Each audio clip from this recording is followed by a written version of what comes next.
Hello, everybody. Welcome into a Wednesday edition of the Computer America Show. It's a day before Thanksgiving. Hopefully, all of you have the birds ready to go into the oven tomorrow. In the meantime, we have an interesting show for you tonight. In hour two, we're going to do computer and technology news brought to you by Slimware Utilities. And, of course, they're the official optimization software of Computer America. And in the first hour, we have a company here with us.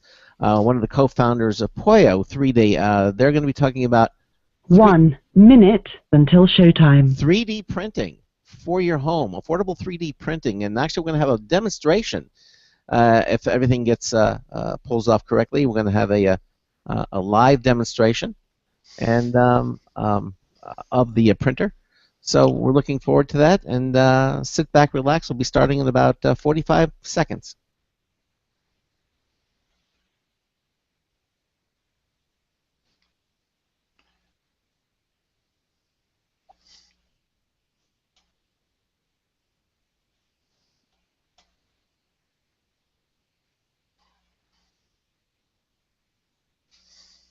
What were you doing in the chat room, Ben? It looks like you were trying to change somebody's mode or something. Series of misclicks. Your show will go live in 5 seconds. 4, 3, 2, 1.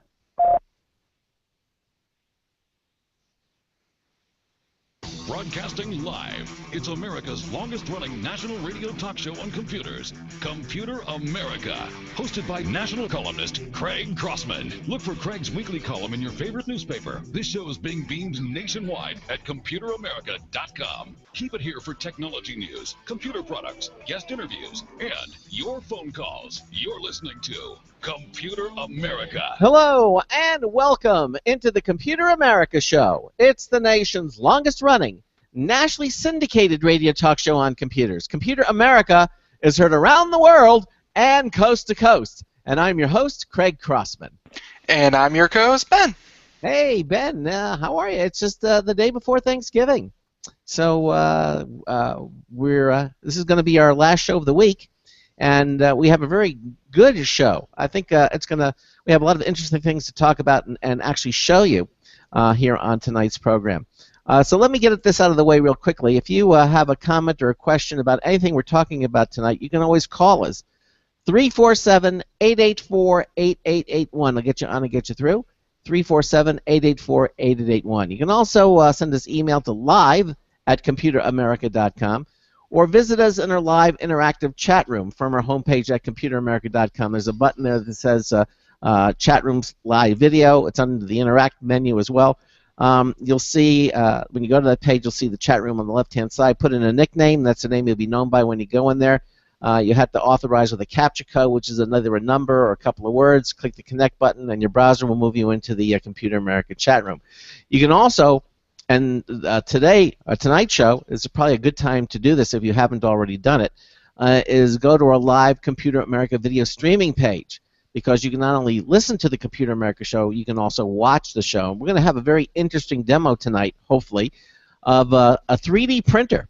3D printing. Poieo3D is here tonight. We have one of its co-founders standing by in the wings to talk about the world of 3D printing. So it's going to be an interesting show, and hopefully you will be able to join us and actually watch us and watch a demonstration of everything we're talking about tonight. Ben, anything else you want to mention before we get started? No. I think we should jump right into it, and yeah. Okay, all right. Well, as I said, our guest this first hour is with a company called Poieo3D. And they believe that every family, student, and child should benefit from the amazing world of three-dimensional printing. I agree with that, too. Now, Poieo3D commits to developing an expanding line of 3D printers and accessories designed to be easy to use, affordable, and elegant for your home, school, or office. I don't know if I've ever heard the word elegant for a 3D print, but I guess that would work. Maybe we'll find out why elegant. They strive to bring you the latest and greatest 3D print technology with a quality that they stand behind and a price that you can afford. Joining us tonight is Thomas Zelenka, Tom is the co-founder of Poieo3D. Tom, welcome into Computer America. How are you, sir? Thank you very much, and thanks for having us on the show. I'm doing very well. Yeah, I'm excited about this. Again, what we're gonna do is we're gonna talk a little bit about 3D printing and kind of set things up, and then we'll actually see if we can get a demonstration of 3D printing. But for those maybe not as familiar with it, why don't you, in your own words, talk about what 3D printing is and how does it work? Well, so 3D printing is not necessarily something brand new, but it's been around for a number of years now, probably since the 80s, actually, when 3D printing first started. Mm-hmm. But what it is actually being able to make a physical object printed instead of being fabricated in a regular manner, which is, typically things are built, they're built out of wood or cut out of plastic or molded. Mm-hmm. This is a technology where you can build something directly printing it within your home in this case. And the way it works is you can think of a 3D object being created in space, like virtually within a computer, mm-hmm. drawn in some way or another. And then what the printing software does is it slices that image into thousands or hundreds of thin layers, like paper-thin layers. And then each of those layers is then printed by the printer, one on top of the other, in the correct order, such that it creates the object that you're trying to make. And in this case, each of those layers is made by a, you can almost think of it like a hot melt glue gun that almost extrudes and puts a thin layer of plastic in just the right shape, such that each layer, when it's built up, creates what you're looking to make. So it's a very neat technology in being able to do that, and it's certainly a very precise hot melt glue gun to be able to do that for us. So you can almost think of it like putting together a loaf of bread by taking each slice, putting one on top of the other in the correct order, such that when you build them up one on top of the other, you get your full loaf of bread that comes out of the printer. Sounds delicious. Yeah.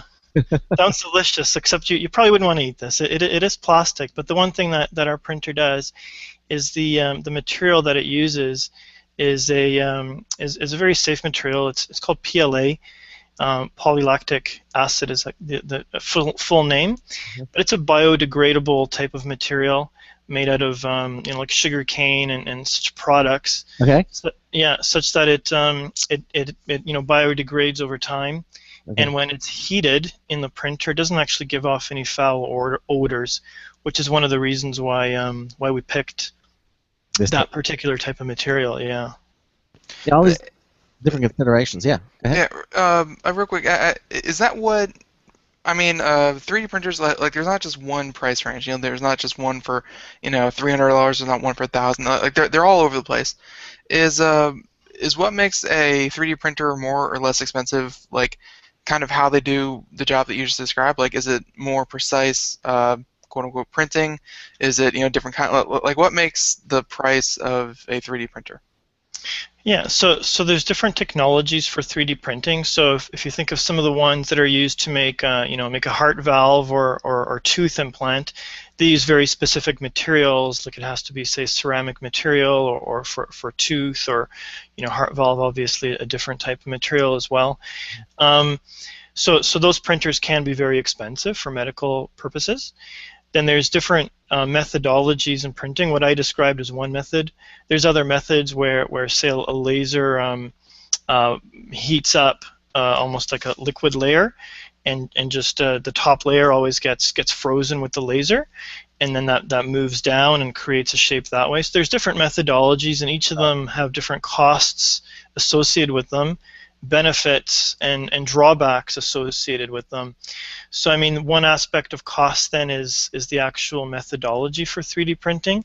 Another one is certainly trying to and another one is certainly looking at what margin the company is expecting to make and kind of where they're trying to position their market. Sure. And what we're trying to do here with Poieo is address that. I mean, when we looked at this, we were basically a couple of some interested families that were very interested in technology, and wanted to, bring that home to our kids so for them to learn about it and for us to learn about it, because it's truly kind of transformational, we think, into the future, and certainly important to be able to understand and have a head start in being able to work with that kind of technology.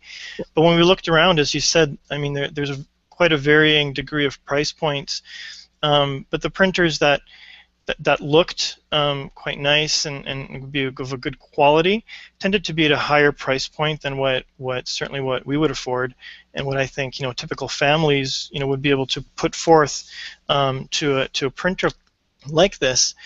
So we set out to see can we make one that's of a good quality and would look good and be easy to use, and yet be at a price point that is reasonable for a typical family that could be able to afford.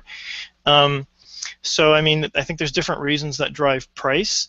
Certainly, I think aesthetics is one of them as well. So some of the very lower price printers, they're more almost like kits that you would put together, and not necessarily what we felt everybody would want to have in their home.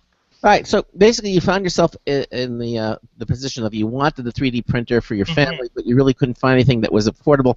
I mean, there are printers out there that print food. We covered one out in CES, actually printed using sugar. I mean, and I know there are these gourmet 3D printers that cost thousands of dollars, and they can be, but they're designed for the food industry, really. So if you want to do a topper for a cake, okay, that's fine, but you're going to spend a lot of money. So you want to find something where people would use a 3D printer at their home. And just talk just briefly, why would someone want to have a 3D printer at home, and what would they use it for? Well, I think first and foremost, it's just a ton of fun, and if you have kids, I mean, they're gonna love it. Yeah. Maybe this is a good time, and I can show you some of the things that we've made. Yeah, let me just point the camera around, right? So, kids, they can physically make their own toys. So here, for example, we printed, I don't know if you can see that. Yeah, it's a little car. Yeah, it's a little car, and the wheels actually, turn. This is printed in one print. In one print, you printed that out? Really? Yeah, it just prints, in one print. It prints on the side like this, and it builds up one layer at a time, and you pull it off, and the wheels turn. You can scale it, so you can have a little car or a big car, right? You can print whatever in different colors. You can put that one in the trunk.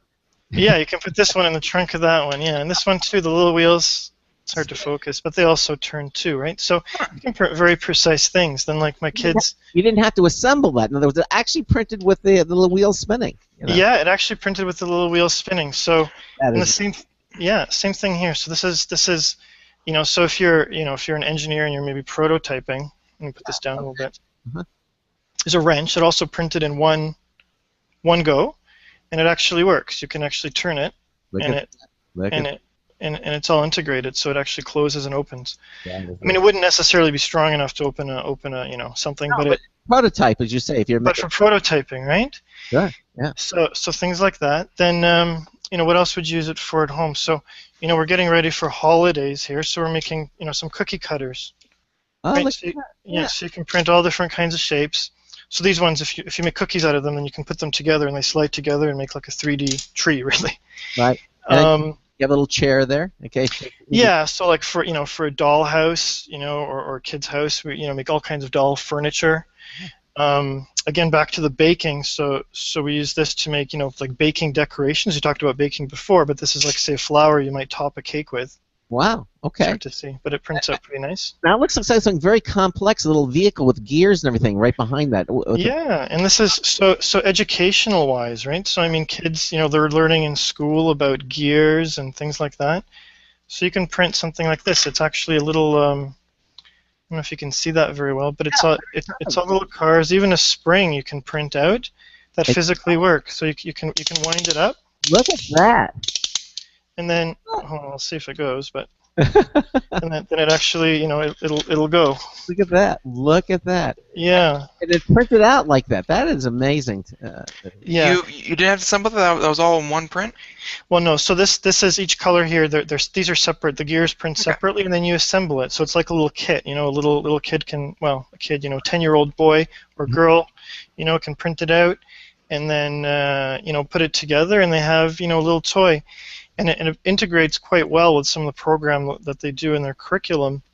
looking at how gears work, because you can understand, when a big wheel turns a little wheel, what it actually does. It speeds things up or slows them down, Now, etc. and I see all kinds of I see chess pieces there. It looks like there's a fantasy image there on the green podium. Yeah, Dragon. yeah. So this just shows kind of, the accuracy, right? So it's like a dragon, but you can see it's quite intricate in terms of the wings, how they go. You can print anything like this out.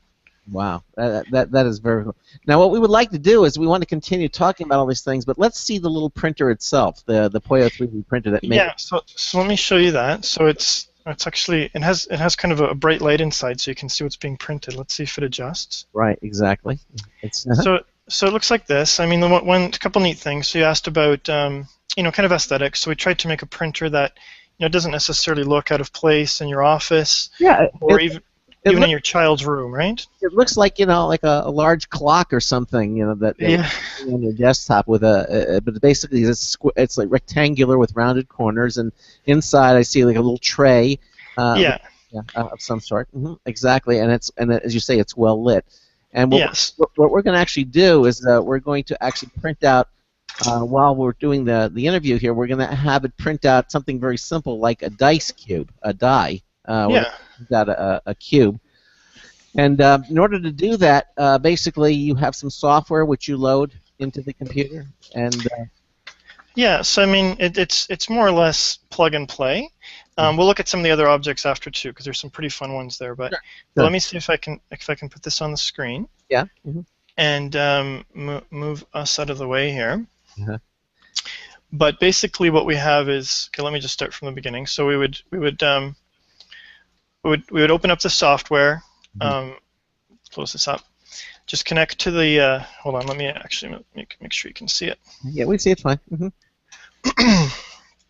Then it's fairly straightforward actually. What you do is you open up the file that you're looking to print. Right. And there's thousands and thousands of images available online on the internet, or you can make your own, even some simple things with free software actually. I mean, we can look at that too if we have time.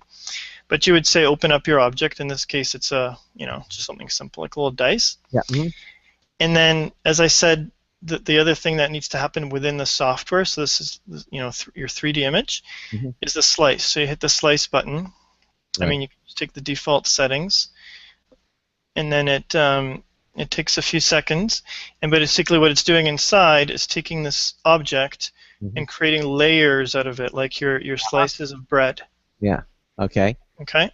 Yep. And then once the slices of bread are there, right, then it disappears. Actually, we can show it here if we look at it. All right. See, these are. I mean, you don't necessarily have to do this within, but it's just to show for demonstration purposes here. These are the individual slices, right? That it tries to print up one layer at a time. Got it. I see that. And it goes up and up and up and up and up and up until you actually make your cube. I got it. Okay. Yeah, you don't need to look at those details in general, but just for demo. And then you just run at that point, and basically what happens is the printer has to warm up, and then it'll start printing. Okay. We can just let it go for a little while and keep talking. Yeah, exactly. So what we'll do is we'll actually watch the printer start printing the dice cube. Why don't you lower it a little bit further down so we can see the bottom of it? There you go. That's fine. Yeah, that's good. It's gonna move up actually in a bit. So what it does first is remember how I said it's almost like a hot melt glue gun. Yes. And so what happens is, hold on a sec. So what happens is the filament, which actually while it's doing that, I'll just show you the filament. So the filament comes like a roll like this. Oh yeah, it looks like the same thing you would say like a weed whacker, Yeah, exactly what it is. A weed whacker is nylon, but very similar, right? And this is just a different type of material. Right. Let me just kind of focus on it. It's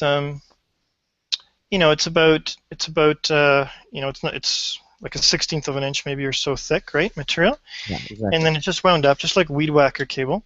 And then that gets pulled into the extruder head, which kind of gets pulled in here, and it prints it into the right shape for each layer.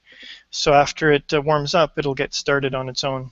All right. Well, while it's doing that, obviously you're showing that it's not difficult to use the Poieo3D at all. The software is very friendly to use, almost intuitive, really. You can pick the image.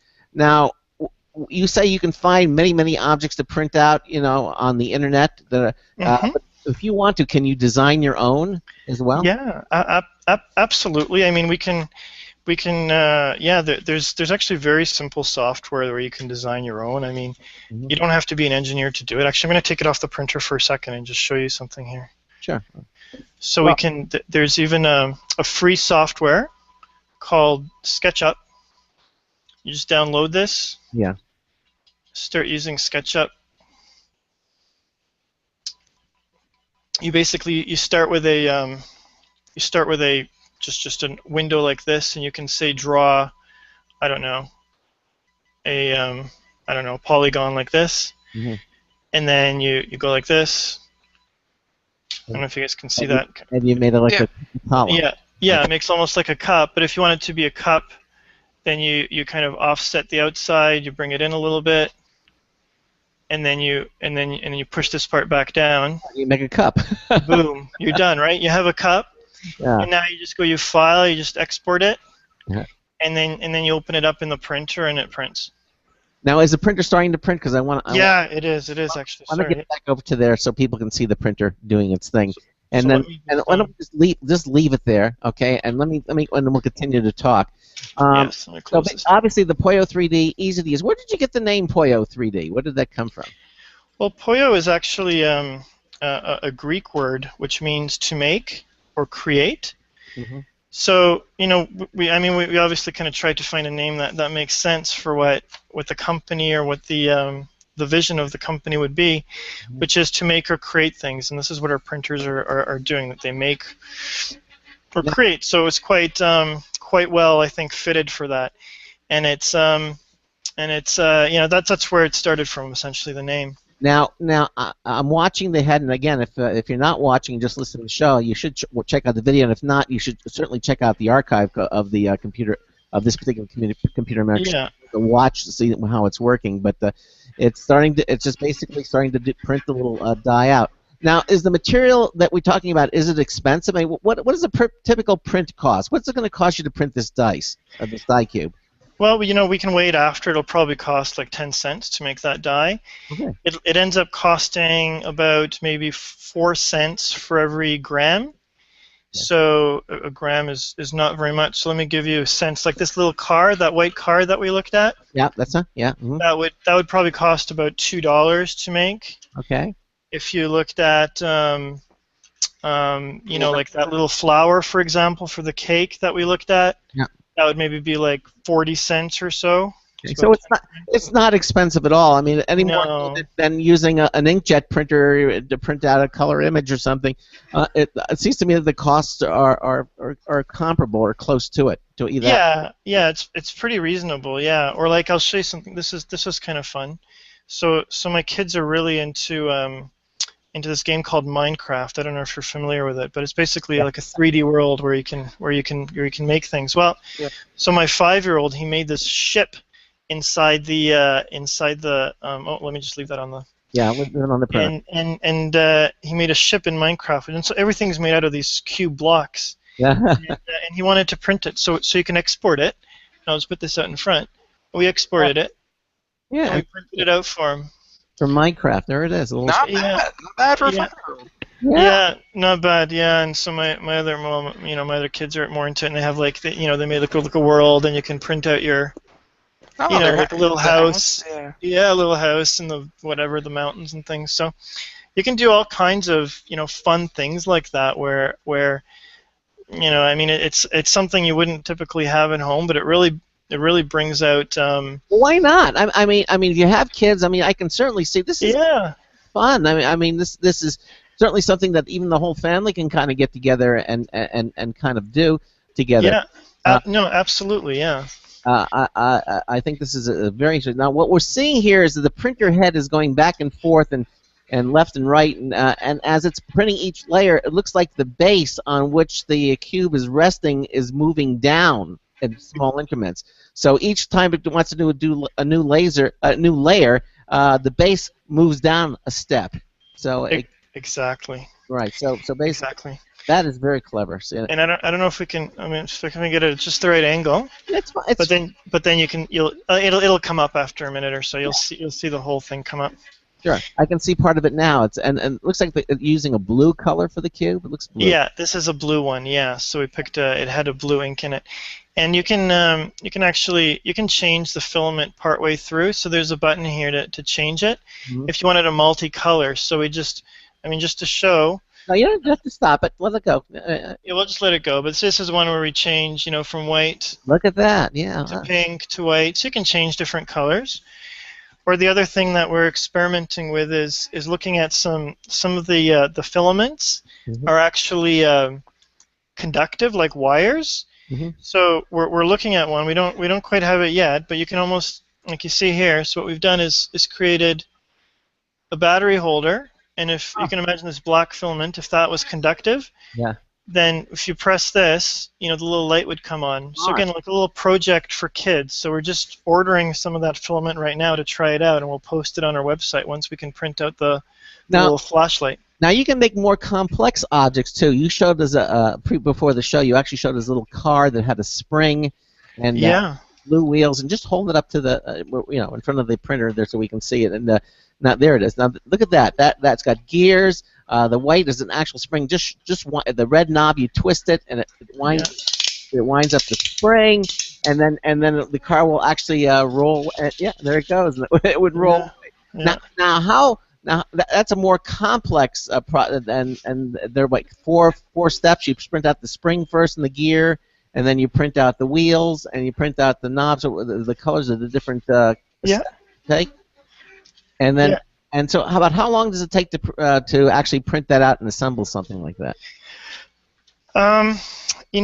To print out this car, each of the maybe the gears, probably 3-4 hours to print everything in the end, because you have to pull them all and do them again. So, but what I found is, it's not terribly fast, but what we'll do is maybe we'll run a print in the morning, and the kids are so excited when they come home from school. Almost like Christmas morning or in the night or something. If it runs overnight, then in the morning they'll be running downstairs to everything's waiting for them. Isn't that fun? Yeah, like this little robot here, like this little guy. I printed also in one one step.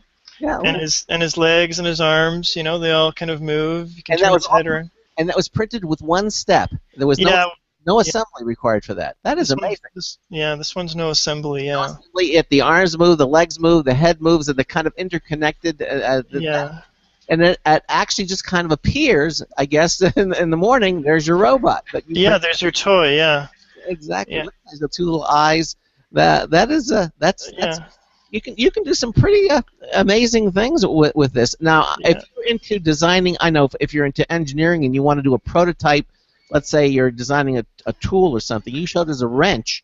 Yeah. Let's see that, because again, this wrench is just not a wrench. It has the little wheel in the center there, and when you open and close, it'll open and close the wrench.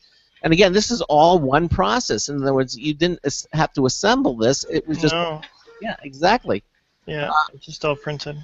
Yeah, it opens and closes. So if you're designing a prototype. Yep. What better way to do it, especially if you're an inventor and you want to design a prototype for something? You're thinking of patenting something. You could use your printer to do the basic prototype. This is an amazing thing. Here's another fun one. This is a cell phone case for your iPhone 5. Look at that. And this is not printed in one step, but all these are printed out separately, and you can kind of put them together, and you've got a little. I guess it's a little engine, right? It's for an engineer. It's a little engineer. It says engineering case. Exactly. Yeah. And it's very colorful, and it actually is a case for your iPhone. Yeah. So it's kind of fun. There's millions of different cases you can print out. Or here's one that this is actually something that was combined for one of our engineers has a Mini, and he made this thing, which I guess this he just bought, but he made this case so he could just clip his iPhone into it, and this part sticks on his window like a standard purchase thing. But it didn't have a good way to put the phone on. Like it asks you to kind of stick the phone on, but he wanted to be able to remove it. So Yeah, that's very, very cool. I mean, see, again, inventive and great for a prototype. Now, the dice cube, I would say, is about a third of the way, and we've been talking only for a few minutes, and it's about yeah, it's getting there. Yeah. it's about a third printed, and so in about before the end of the hour, we should have the completed dice cube. Yes, for sure. Yeah. So let's just Now, when it comes off the the tray, is it like cookies where if you take it off too quick, it falls apart and you can't do anything with it? Like, is there any cooling time, or is it just as it prints, it's probably cool by the time it finishes? Yeah, it's pretty cool actually by the time it finishes.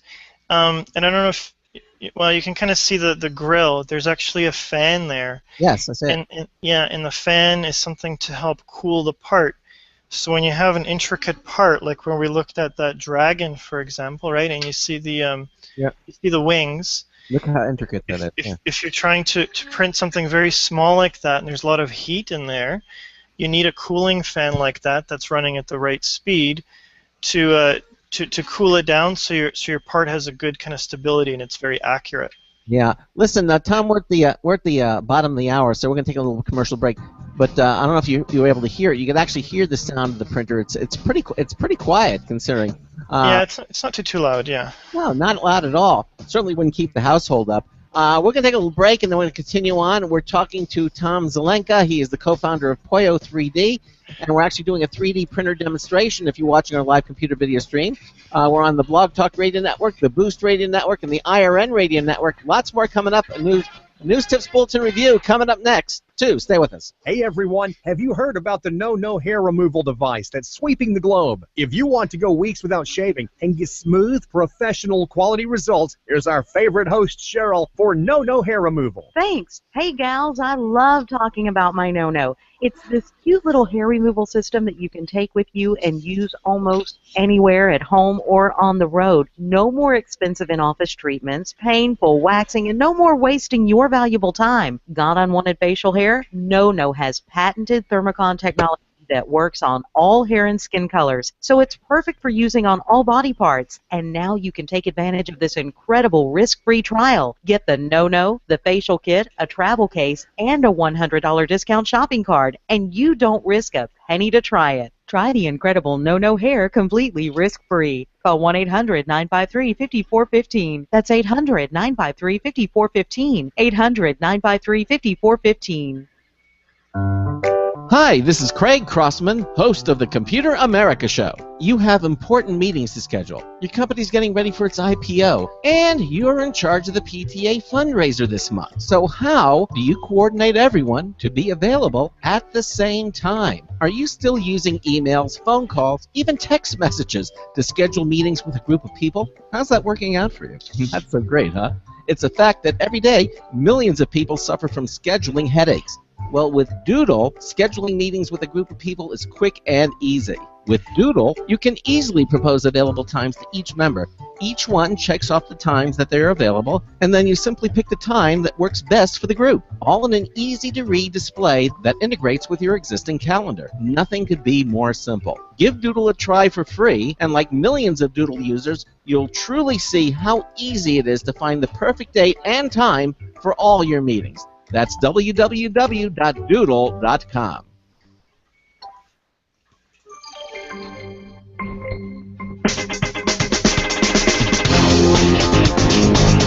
Ten Hut. This is Marty Winston with a News Tips Bulletin review for Computer America. This time, the SureFlap Microchip Pet Door. How great would a robot doggy doorman be so you'd never have to interrupt your work to let your pet in or out?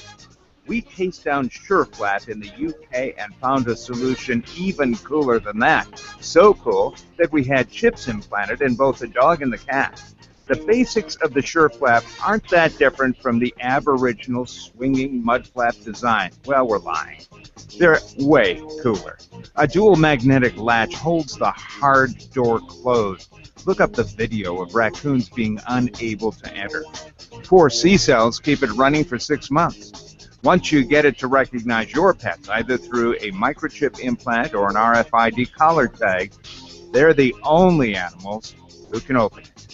The clock display up top isn't frivolous. You can set curfews. They're a good way, for example, to automatically keep your pets indoors at night. They're easy to install in almost any window or wall, but be selective and port them to a controlled yard area. Bottom line, a SureFlap microchip pet door lets both you and your pets do what you need to do with no ado. This is Marty Winston with a News Tips Bulletin Review for Computer America.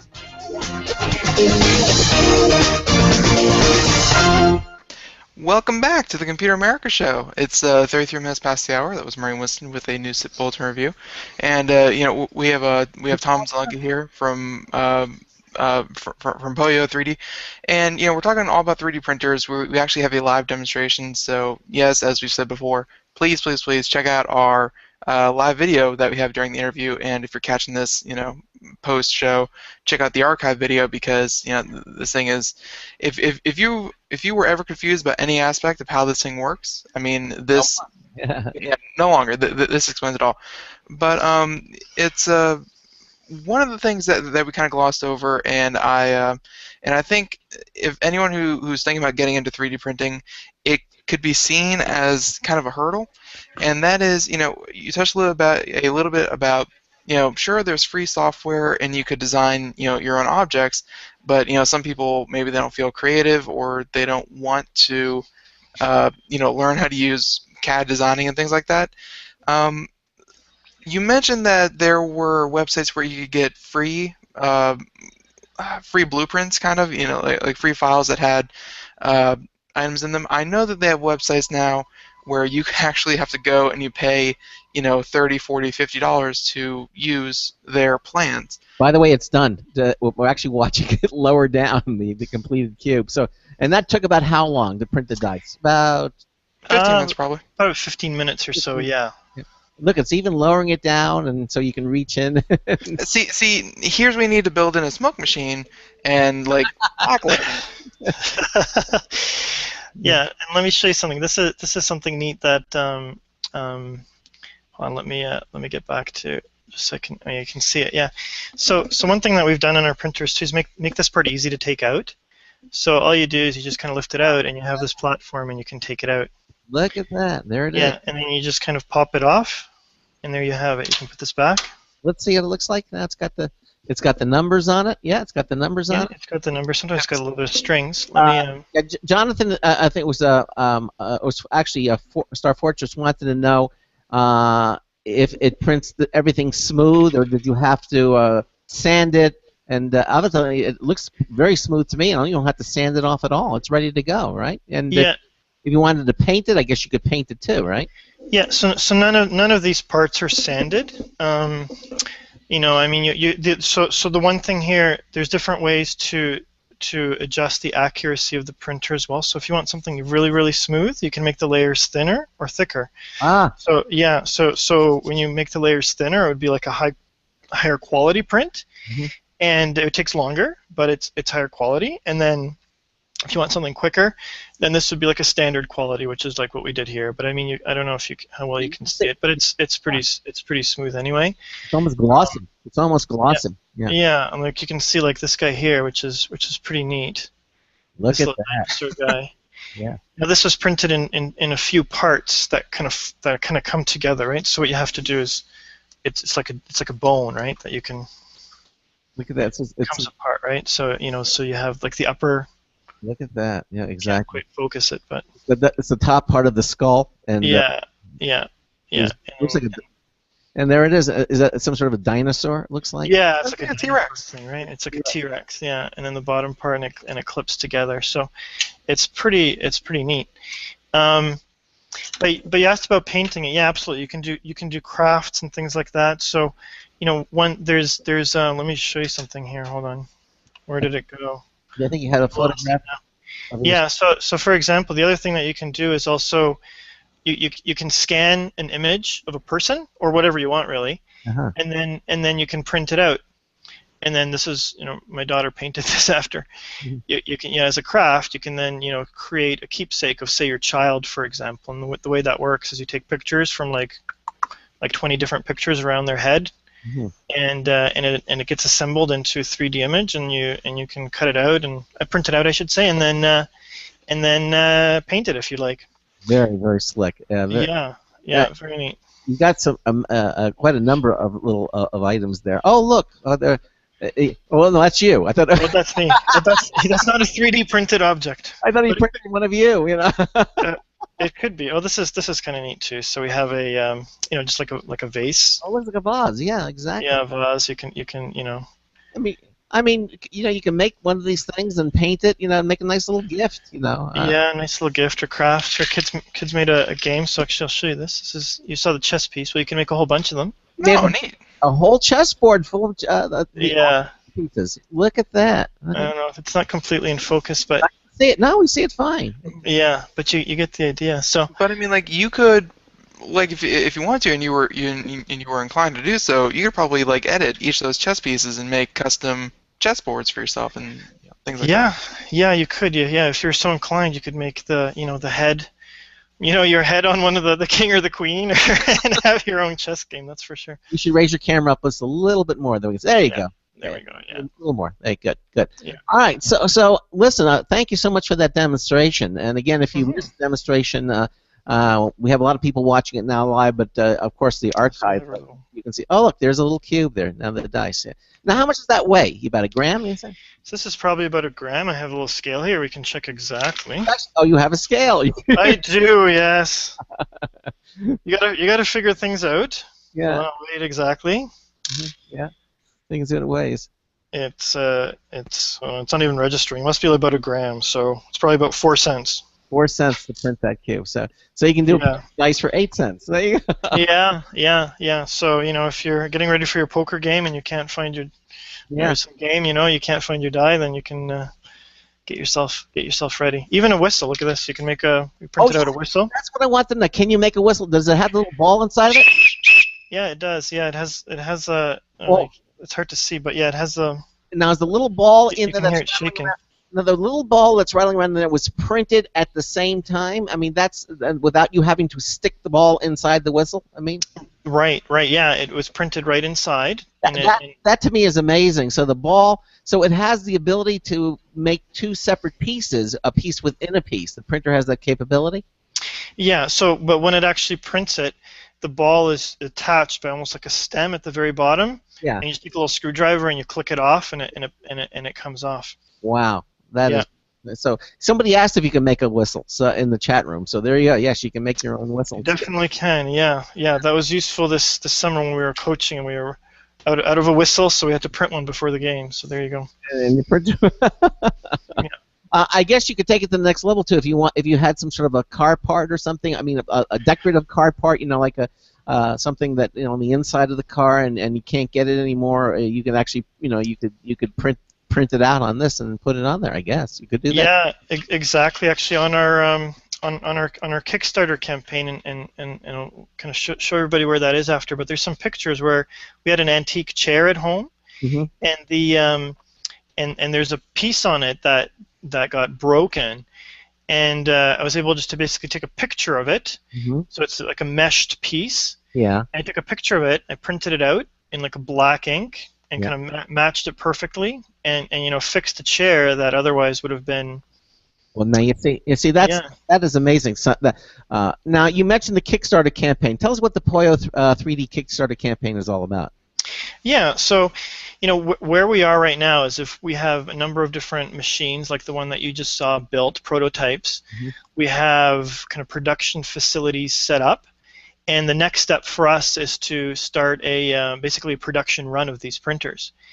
But in order to do so, there's some pretty expensive tooling that needs to be purchased for, like the outside casing. You can see it's a big case, and you wonder how this one was made. Well, how else? It was 3D printed, right, on a bigger 3D printer.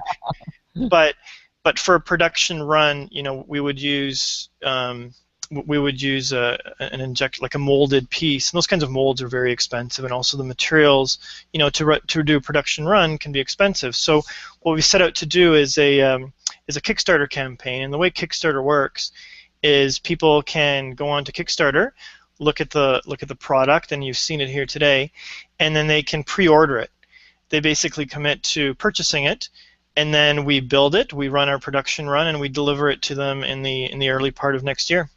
Now, if you want to see that, of course, we have that up on our website. If you go to computeramerica.com and just click on our show notes button right there in the middle of the home page, you'll see today's show, which is November the 26th, and you'll see the description of the Poieo3D, and Tom Zelenka's name is up there, and you can, and the link to the Poieo3D is right there. So just click on it, and it'll take you to the Poieo3D website, and you can, if you want to reserve one for yourself, it'll take you to the Kickstarter campaign, and that stays up forever. So, and that's up there for you to look at. So we just make it really easy for our listeners to find out more information about this. What do you think the suggested price of this is going to be? Well, so in the market, once it's in kind of retail stores, Canadian dollars, it would be $7.99. Okay. For U.S. dollars, it would be less, about 700, I guess, by the time you do the conversion the way the dollar is going today. But right now, to entice people in the Kickstarter campaign, we have a special promotion, and in U.S. dollars, it's about $570 US, and you get everything that you need to get started. You get your printer, your software, a roll of filament, and the other thing that we're going to do is have a lot of educational material put online onto our website to teach you how to do all the things that the ones that we looked at today, and other things, other kind of fun things, and educational things too. So we're looking also at some partnerships with some educators to actually put together programs that will be used for curriculum type learning for schools and for kids in school. So there's all kinds of different educational and learning material that people will have access to once they become one of our customers. Yeah, I mean, I could see these in schools too. I mean, I could see it with these printers. You have to probably tear the kids away from them. I mean, just it's very, very intriguing to create and to watch and to come up with something, or to think of something and then see that what you're thinking about actually being transcribed into an actual 3D object. Probably more fun than Connects. Yeah. Probably more fun than Connects. Well, or you can make an export if you it's a lot of fun, but it's also education. Like it actually allows the kids, and the kids have a tremendous kind of capacity, I think, for learning and for dealing with technology. I mean, you look at kids today and iPads. I mean, it just comes naturally to them. But also, they can not only play games, but they can actually learn how to do that. Like I showed you the small CAD program where we made that cup. Well, if kids can learn to visualize and work like that, I mean, it gives them it's a very worthwhile investment, I think, for a family to bring to their home, so that their kids and they can benefit from it. They can have fun, but it makes learning fun. So it's kind of two birds with one stone. I hear what you're saying. You're saying, don't worry, parents. You don't have to learn this. Just sit your 6-year-old and have them figure it out for you. Is what you're saying. Kind of like the VCR, yeah. Exactly. Doesn't still flashing 12. Let me ask you this. So you get the printer and you get a roll of filament, and then the cost of a roll of filament, are they all the same thickness, and the only difference is the colors? Is that the main difference, or is the material different? So there's different filaments and different colors and different thicknesses as well.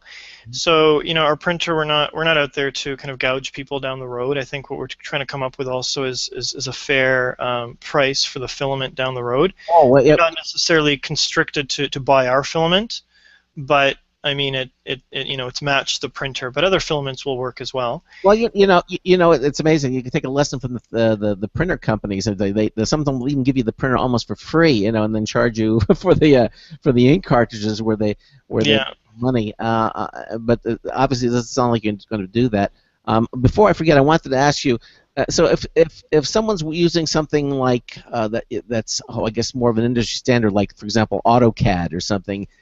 Can they use AutoCAD, the files that it creates? Can you use those files, or can you have it create files that the Poieo3D would be able to use? Yeah, exactly. I mean the way it's set up, is that it's able to integrate with existing software. So virtually every software can export what's called an STL file, and all the major CAD programs will be able to do that. They're all able to. It's an industry standard, so there's no issue with integration with other programs that people would have out there, or from the free material on different websites, or the material that we will eventually integrate into our website too, as people are able to download images and upload their own, and kind of create a community that way. Yeah. What about platforms? Does it work on PC, Mac, Windows? What kind of systems does it work with, or will it work with? Yeah, it works with both PC and Mac. So software is compatible for both. You can also run this on a Unix machine as well, using kind of the open source software. But if there's demand for it, we'll also kind of port the software to work on that as well. But right now on Windows and Mac is what the launch will be with. So you're saying eventually you might also work on the Linux platform as well? Oh, we have it would right now today. It's just that you have to use. There's open source kind of software that you can run this printer with. It's not necessarily only our software that it'll work with. So you have a lot of flexibility. Our software is going to be simple to use, as you saw. You basically open your file, click slice and click run, and you're good to go. But if you want more sophisticated kind of flexibility, actually our software, you can also open that up and you can control virtually every aspect of your print. But if you are so inclined, you can also use other 3D print software with it. You said something that rang a bell. In other words, so it sounds to me like your software has a simple, easy-to-use interface, but as you said, you can also open it up for more advanced features. In other words, you want to actually tweak and you want to get into the actual workings. Your software allow people to do that as well. Exactly. Yeah. We don't constrain people that want to. If your 8-year-old kid wants to actually get into that kind of detail, they're absolutely able to. Wow. Control every aspect of the printer. So yeah, exactly. So you can literally control every aspect of the printer. You see that even on today's regular printers. You have the simple click print here, but then if you want to go into and you want to adjust the color, the gamma you want, or whatever, the DPI, the resolution, you can get into every little aspect of it and control that as well. And you're obviously taking a lesson from the printing industry to do that. Now, so it'll come with the software, it integrates with the operating system, everything, and how does it connect to the computer? What use a USB?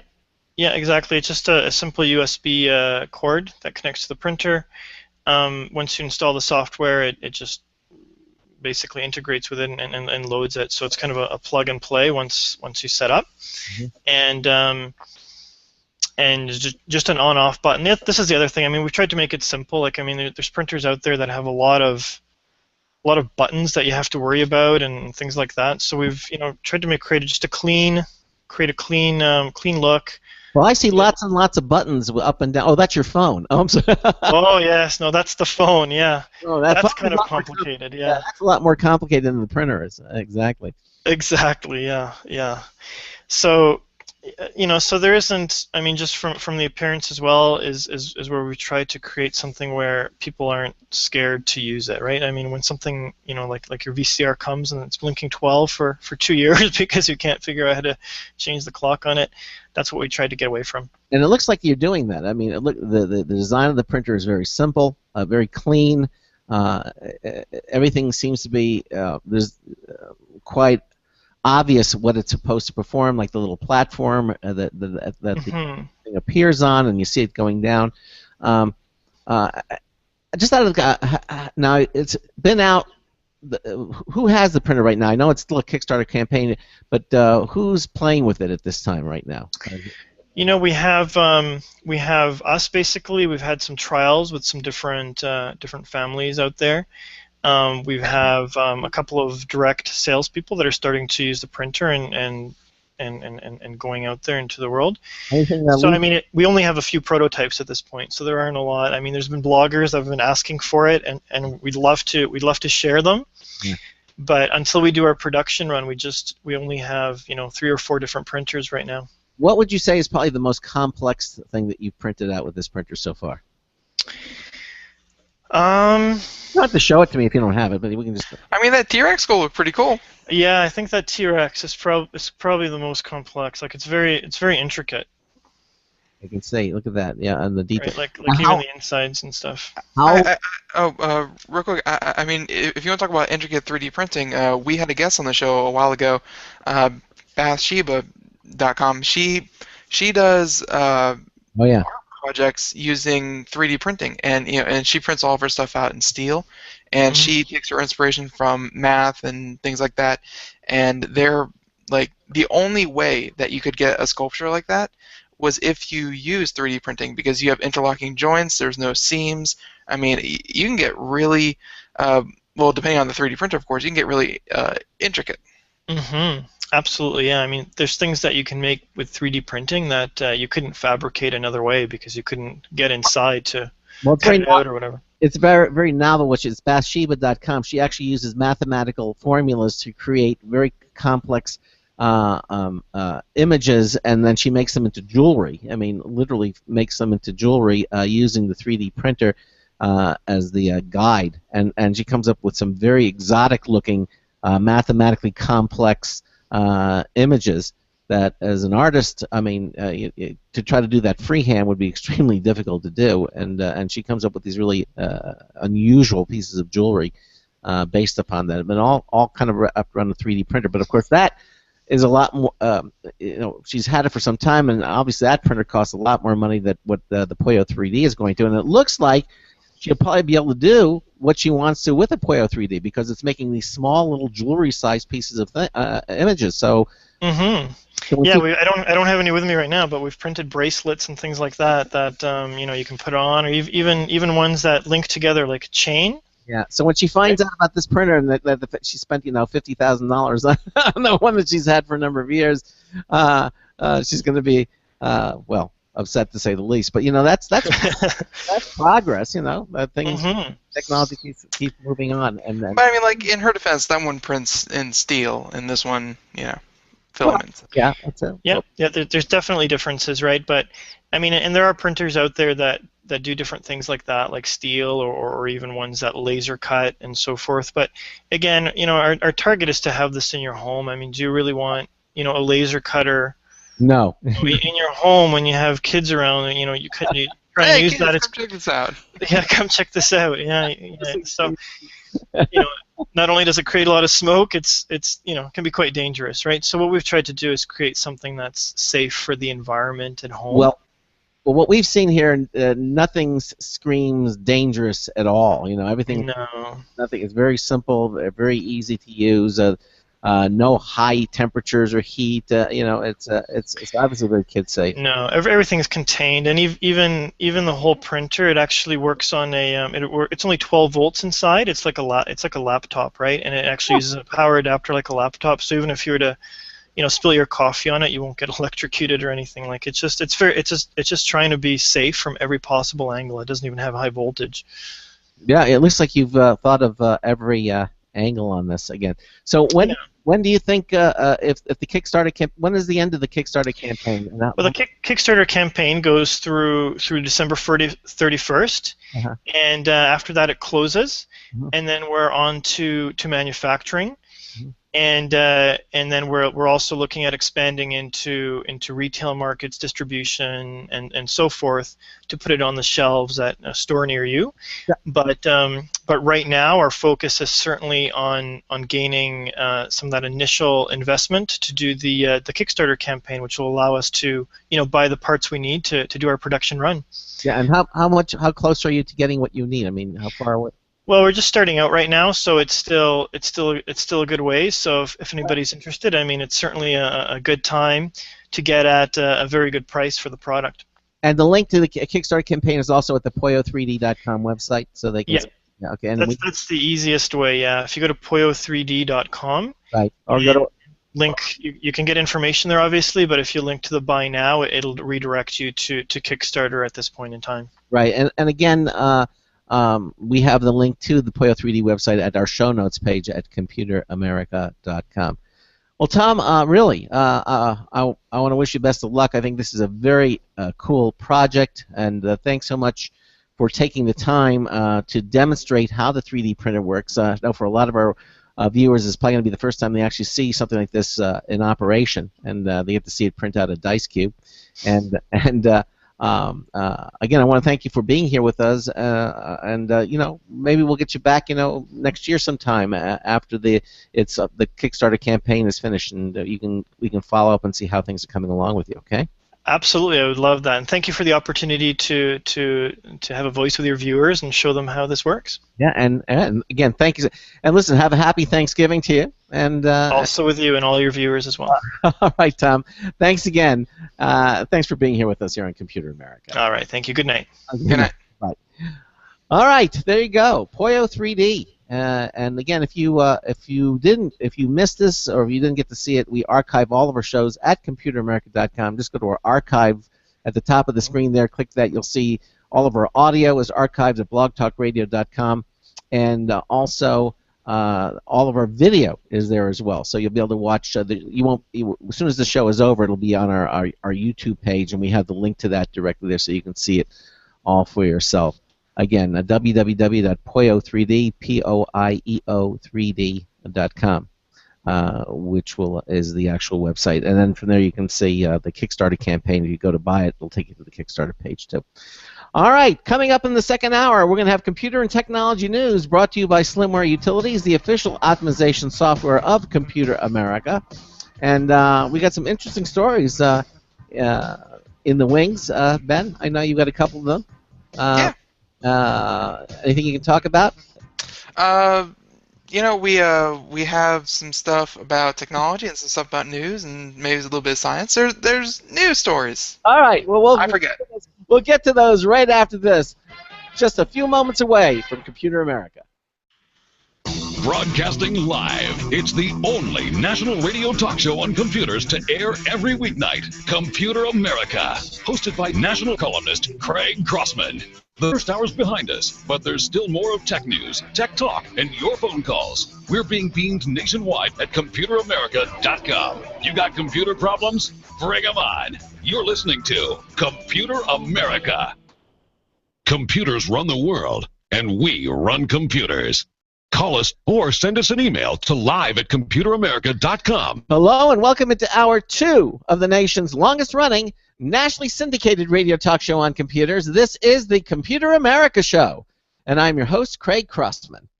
And I'm your co-host, Ben. And if you're just joining us, we just had this really cool demonstration of the Poieo3D printer in action. And that's what we do here at the show. When we have things of interest for you to see, not only are we a radio broadcast, but also you can go to our live streaming video page and watch the show. Sometimes it's just me and Ben, and we're looking at you and waving and what have you. But sometimes we also show you different things on the computer screen. We show you the different products. We have that available, and it's on our archives page. Just go to the archives page at computeramerica.com. Again, this is the last show of the week because it's Thanksgiving tomorrow, and we're going to take the Thanksgiving weekend off, so no live show. I know. You're disappointed, but you know we're going to have the live show, and then we're going to have the archive shows. We picked a couple of them. I think we're going to have a Doodle on. I think we're going to have Elio Motors is going to do one of them. I think Doodle maybe, or Intel. But we picked some interesting programs for you to listen to, and they are, again, the best of shows. And then we'll be back on Monday live, and hopefully you'll join us back in December. Because it'll be December when we come back, December 1st, right? Yeah, December the 1st. That's it. Sounds like it snuck up on you. Yeah, it did sneak up on us. At least me, anyhow. Oh, I'm sorry. That was improper grammar. Sneaked up on you. It sneaked. It's not snuck. Snuck is not a word. It's sneaked. We sneaked. It sneaked up on us. Yes. Okay. Fun fact of the day. Yeah. Unique, not a word. How do you scare a unique rabbit? Unique up on it. That's right. Okay. How do you scare a tame rabbit? Tame way. The tame way. But boom. Yes, exactly. Get that rim shot. Should be R. Yeah, it is. Okay. There you go. It's an armchair quarterback. All right. Well, yes. So this is what's happening in the show. And of course, hopefully all of you have holiday plans and for the upcoming Thanksgiving weekend. But in the meantime, also let me just mention that our Computer America contests, well, one of them is coming to the end. If you go to our Interact pull-down menu and you'll see, it'll say Enter Contest. You'll see our contest page. The Logitech contest is going to be finishing December the 5th, Friday. So you'll have a couple more weeks, this week and then the next one, to get your entry in. And just go to our Logitech contest. It's on our contest page. You'll see the 3 great prizes. Third, second, first place. The grand prize is the Logitech X300 mobile wireless stereo speaker. Beautiful sounding speaker, by the way. Comes in 4 colors, and as the winner, you get to pick the color. It's valued at $70. We have the official Computer America contest entry form now on that page, so you don't have to do any more emails. You can enter right in on the contest page. We make it really simple for you, and you get your entry in. It ends at midnight Eastern Time on December the 5th. Over the weekend, we'll draw the 3 winning names, and on Monday, December the 8th, we'll announce the 3 big winners. And, of course, for our Friday show, normally we're not going to have a live Friday show, but we will draw the show reminder winner of the week on Friday and then announce it on the Monday show, December the 1st. We'll announce the winner. On top of which, if you get the weekly email newsletter, the show reminder, you will know in advance who the winner is. That's what it is, because we always put the winning name on the Friday show in the upcoming show reminder publication. That's our weekly email newsletter. You subscribe to it. It's real free. You can do it right there on the contest page. It's private. We give your information out to no one. Enter in all of our contests. You'll have a lot of fun doing so, and who knows, you might win something really nice. Okay. So anything else you wanted to talk about, Ben, before we move on to the next hour? No. I think other than I smell like smoke, but other than that, I think we're good. Why do you smell like smoke? I was making s'mores right before I came in here. Oh. Okay. Did you give any to Zach? He looks. No, they don't handle chocolate too well. He doesn't. He looks s'moreless. Exactly. Yeah. It's very comfortable in the bedroom. Although they do like the fire, so. There's no fireplace in the house. There's a fire pit, though. There's a fire pit. Okay. The fire pit, yes. All right, well, let's do some computer news. All right.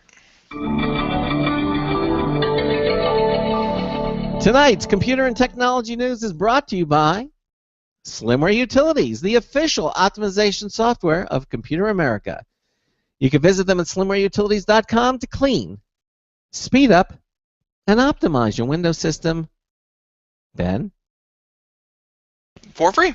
For free. That's right. Completely free. Everything there is free on the Slimware Utilities website. Download them all. Use them. Keep them in your toolkit. You'll be happy that you did when you do need them, and you'll thank us for it. SlimwareUtilities.com. You got the first story. Oh, okay. Well, how about this one? This one I found on, every single news site I went to, so apparently people are excited. GoPro, you may know them for their cameras, yes, is reportedly developing its own line of consumer drones. Really? Yeah, I know. Yeah. So consumer drones could cost around $500 to $1,000. Mm-hmm. The drone market is increasing both for consumers and large businesses. After all, Amazon is looking to employ drones to deliver packages, while smaller businesses develop consumer drones such as the Nixie. But according to the unnamed sources who spoke with the Wall Street Journal, GoPro is developing its own line of consumer drones. Sources familiar with the company's plans said that it will start selling drones equipped with high-definition cameras in late 2015, and that GoPro is looking to retail the device between $500 and $1,000. Wow. If true, the GoPro plans to enter into drone market is an interesting and logical one. Several drone makers have been using the company's GoPro camera for their own camera-mounted drones for a while now. However, drone makers such as Parrot have packaged their own cameras. Parrot is a company that has been at the forefront of drone market since it started selling its products in 2010. During the third quarter of the year, it has sold $24.2 million in consumer drones, Ooh. which is up 40% from last year. It is a fair indication of an increasing demand of drones, which has caused the FAA to amend its regulations in order to ban commercial use of drones over stadiums and large public events. So far, GoPro has yet to confirm or deny, probably because it just came out and, Thanksgiving. But whether or not they enter the drone market, if it's true, I mean, GoPro entering the drone market, Craig, I'm sure you were going to say it makes sense. Well, actually, it does. I mean, part of the attraction of all drones really is being able to see, what you're looking at, right? So having the drone and the camera, everything coming from the same company, and having it fully integrated is nice. I would think. And GoPro kind of makes a business model out of getting these amazing shots, and they have them mounted on surfboards, they have them mounted on snowboards, they have them mounted on cars. They have GoPros everywhere. Yeah. And one of our favorite videos is the GoPro that was mounted on a drone that flew through a fireworks display. Oh yeah, I love that. That was probably, to me, that was one of the most impressive drone videos that I have seen. And yeah, I was just amazed it didn't get shot down. Yeah, it was probably that because quite frankly no one could see it. I would think that drone would be invisible. I mean, with the fireworks going on, you probably couldn't notice. No one saw it. There's no way to see it. Everyone was looking at it. Yeah, everyone was looking at it, but they probably just didn't see it because of the intensity of the fireworks. But it produced probably one of the most beautiful videos I've ever seen from a drone. Absolutely gorgeous. But regardless, if you try to put another name brand camera, like if you try to present me another name brand camera that could, promise a high, like a high definition camera that would, be steady, provide a good picture, wouldn't break or anything like that. Really, I think only GoPro has the quality of camera that you would trust on a drone, especially if you're dropping $1,000 on it. Yeah, exactly. They've been proven that their cameras, that they hold up and they are very, very well made. Yes, they really have. They've got the industry sewn up, and because the experience that they have of making these things, and they know, all the things that go wrong and everything, and they've had them out in the field for so long now that they really have them tweaked. And so, yeah, I think they were probably the most qualified to develop something like this. Like they even have a GoPro that fell out of an airplane. Yeah. And it fell all the way down, and it fell in a pig pen, and the camera survived. It survived. Look at that. Yeah. So I mean, it's if any camera could, it would be a GoPro. Well, very nice. You might think it's expensive, but boy, it's worth it. Especially if it's as rugged as that. All right, this is we've been talking about TVs and everything in Black Friday and all the great values, but this one kind of blew me out of my chair. Maximum PC, Paul Lilly. The Acer B286HK 28-inch 4K monitor. This is a 4K monitor.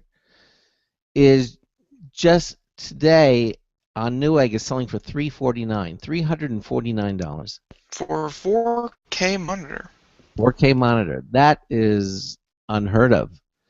That is really a hot price for a 3840 by 2160 monitor, capable of 4K. I think I know what I want for Christmas. At 60 frames per second.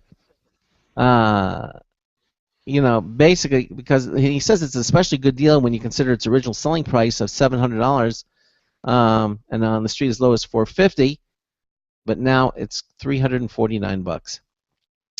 So, Paul Lilly asked the question: could this be an indication of things to come? I mean, it appears that 4K panel pricing is on a rapid decline. He said, and that's fine by us. At the same time, what we're really interested in are the next generation models that will hopefully increase the refresh rate and come with IPS panels at a reasonable price. Acer's model uses a TN panel, a bit of a bummer though, at $349 for 28 inches of 4K real estate. It's hard to be too critical of the specs. Other features include a 2 millisecond microsecond response time, has a high brightness rate, built-in speakers, and a stand with tilt, swivel, height, and pivot support. He says the monitor has been in and out of stock all throughout the day, and at the time of the writing, it shows as it's in stock. So if you're looking for a real good quality 4K monitor for under $350, $349, I don't know if that includes shipping, but still, that's a bargain. If you're looking for a high-resolution monitor at a great price, there it is, and you heard it here on Computer. And well, yeah, and provided to you by Maxim PC. Awesome. And remember, we did that article about why is 5K coming out? Is it better than 4K? And if you're consuming media and not just if you're editing it, 5K is the way to go because it gives you more screen real estate to work on it. If you want to see it natively and have your toolbars up and things like that, and have have a little bit of elbow room, 5K is the way to go. But if you're trying to consume data, consume media at 4K, 4K media on a native 4K screen, nothing's going to look better. Like just because it's 5K doesn't mean 4K is going to look better at 5K. No, you're probably going to get bars, or it's going to be upscaled and you're going to get distortion. 4K on a 4K monitor is always going to look better. So. Hey, by the way, Fortress in the chat room just reported that it's available now, and that includes free shipping. Yay! Wow, that's something. Free shipping with that too. At $349 for the monitor, for a 4K monitor. What a deal! I know, it's a the price of technology goes down, not up. That's a guarantee. Yep, there you go. Okay, what's next? What's next? We're going to do a story next about, all right, well, if we're talking about Black Friday deals, it is. Amazon has another one. And this is for any of you book lovers out there. So Amazon slashes Kindle prices for Black Friday. Bargains on the Fire phone follow a tepid public reception on the device. Very true. Amazon has dropped the prices on a slew of its devices as part of the Black Friday shopping rush. Amazon's $79 Kindle e-reader will be on sale for $49. Wow. Yeah, it's a $30 cut. And the company's Kindle Fire tablets are also dramatically cheaper, with the Fire HD 6 going for a mere $79. Whereas normally it's $100. And the Fire HD 7 on sale for $109 versus $139. So again, another $30 off of that. Meanwhile, the e-commerce giant has pegged the price of an unlocked Fire phone to just $199, a $250 price cut from its already reduced price. Amazon is still including a year free of Amazon Prime with the phone. And if I recall correctly, Amazon Prime is, what is that? I want to say it's about $5 a month. So it's like a $60 value comes bundled in with the $200 phone. Wow, what a deal. Yeah. Which, I mean, makes sense. If we're being blunt here, Amazon, their whole Fire phone, their Fire tablets, they kind of flopped, I guess would be the best word, and they are literally sitting on millions of these devices. So if you're looking for a good deal and you don't mind a little bit of a wonky interface and the completely Amazon-centric operating system, you can get some good prices on these devices. There you go. All right. Well, I mean, now's the time to do it. If you're looking for some good pricing, certainly. And Amazon Fire HD 6 going for $79, and the HD 7 going for $109, and a year's worth of Amazon Prime thrown in with that. That's a good bargain. But again, that's only with the phone. Yes, for $200. That's true. I want this. Ben finds interesting stories on a place that you might not think would be interesting, from technology, but they are. And the Popular Science has a lot of interesting, good tech stories. And Ben found one here, which I think is kind of is very interesting. They're talking about a little wireless car whisperer. I like that. And the headline reads, "Decipher your car's check engine light via Bluetooth." Now there is a product out, I think it's called CarMD, which you plug into your car, physically plug it into, because I think every car over past the year of 1998 or something like that, there's this little an OBD2 port. There's a connection key. 1996, excuse me, every gas car, but every gasoline car, all right, and it would diagnose it. Well, now this company's come out with this little gadget that connects to your car's OBD2 port via Bluetooth. Let me just read this. It says, the author says, despite my fondness for and previous career in computer troubleshooting, I find myself at sea when it comes to dealing with my car. But fortunately, pretty much every car has a computer in it these days. Okay, and that onboard system can provide a first step to diagnosing a problem. All you need is the right tool. That's fair enough. But like a slew of other car diagnostic devices on the market, Mechanic Advisor's connection key is a $75 dongle, which you can pre-order for $45 as of this writing, that plugs into your car and retrieves diagnostic information, the same information that a real live mechanic would pull up were you to take your car into the shop.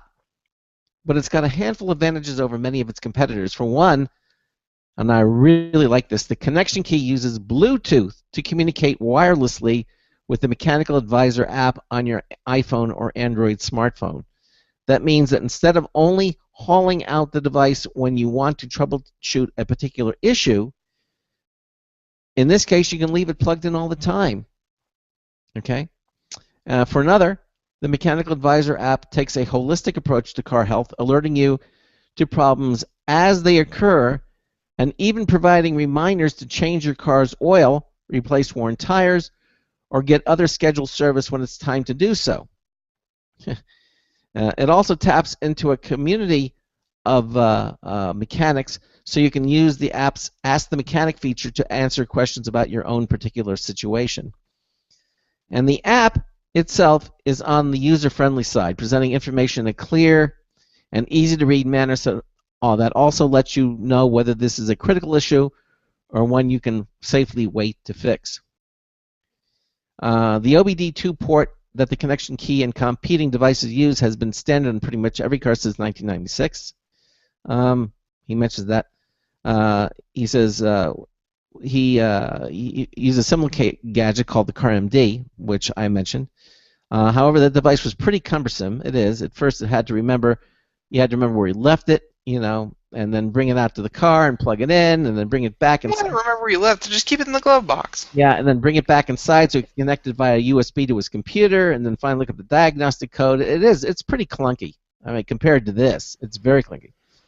And so, as someone who's always a little worried that my mechanic might be taking me for a ride, so to speak, a device like this seems like a good way to be forearmed, so you can avoid taking an oil bath next time you bring your car in for service. I like this device. I have a car. Don't you just wish that cars would be just upfront with what's wrong with them instead of codes? Like, I feel like codes are, they were because of primitive computers in cars, and they didn't have the memory available to say, like it was easier to give out a code to diagnose than it was to actually have the memory available in the car's computer to say exactly what was wrong. Shouldn't cars nowadays have the available memory to deal with that kind of thing? You would think they would. Yeah, exactly. And I think they do. I think it's just, that whole car, computer, industrial complex. It's kind of keeping it all locked behind codes. Yeah. Well, I mean, that was the reason behind codes, right? Because your car couldn't hold it, hold all of the diagnostic stuff. That's right. In memory. So it printed out a code, and then you go look up the code, and you look up everything that's wrong with it. Yeah, but he makes the point. You have to keep the thing. Even if you kept it in the car, that wouldn't be of help, because then you still have to take it inside, hook it up to your computer, and then run the software. That's not what I'm saying. Yeah, but oh, okay. All right. What are you saying then? I'm saying shouldn't cars like the Tesla or the Yeah. Volt, like nowadays, can't we do away with codes altogether? Well, you think they could probably have a real-time diagnostics module that would display what's wrong on the screen in the car.